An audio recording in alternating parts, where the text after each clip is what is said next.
Je pense que ce qui tue une révolution, un soulèvement, c'est le manque d'imagination plutôt que le manque de référence. Trop de passé tue l'avenir et on le sait tous. Et actuellement, on est dans ça, on est toujours dans le remake du passé.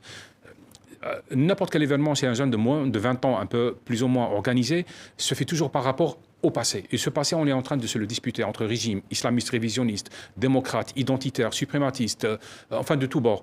Et je trouve ça assez malheureux. Nous sommes un pays d'une guerre imaginaire permanente, où la France, de par son absence et de par sa proximité, de par la passion qu'elle provoque, est toujours au centre. Et c'est bouleversant. C'est vraiment bouleversant et cela fait mal.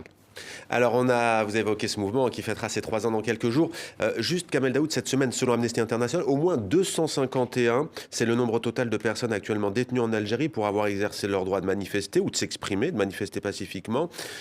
Question, elle peut être un peu bateau. Est-ce que vous êtes inquiet? Mais parfois, on entend dire qu'on n'a jamais vu ça en Algérie depuis l'indépendance. Est-ce que vous dites que la question n'est pas là ou est-ce que vous êtes inquiet? Non, je suis inquiet pour le pays, bien entendu, parce que j'y vis, mes enfants sont là-bas, les gens que j'aime sont là-bas, donc je suis tout à fait inquiet.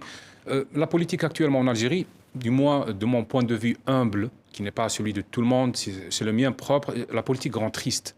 Parce qu'on se sent obligé, piégé entre un régime qui n'arrive pas à concevoir une solution, qui n'arrive pas à se réformer, mais en face, on a une opposition qui n'arrive pas à imaginer une alternative, qui est toujours dans une sorte de confrontation, de dégagisme, de confrontation qui peuvent plaire, qui peuvent être médiatiquement très, très porteurs, qui peuvent faire la pluie et le beau temps des réseaux sociaux, mais qui ne peuvent pas convaincre les pères et les mères de famille. Donc on est dans ça. Vous me parlez des gens qui sont en prison. Bien sûr que je suis contre le fait qu'on emprisonne quelqu'un pour ses opinions, ça c'est un principe absolu. Bien sûr. Mais je vais vous dire quelque chose qui va vous surprendre. Cette information est fausse, cette information est vraie.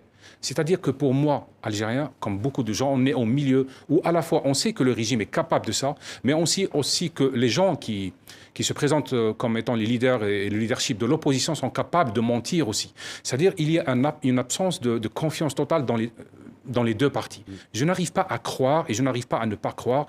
Et c'est ce qui fait que la majorité des Algériens sont immobilisés. Parce que autant le régime que ceux qui s'opposent à ce régime ne sont plus crédibles. On n'arrive pas à les croire et on a l'impression que ce sont toutes proportions gardées, les deux revers, les deux facettes d'une même médaille. C'est ça ce qui fait peur, c'est que le régime n'a pas de projet et l'opposition n'a pas de projet.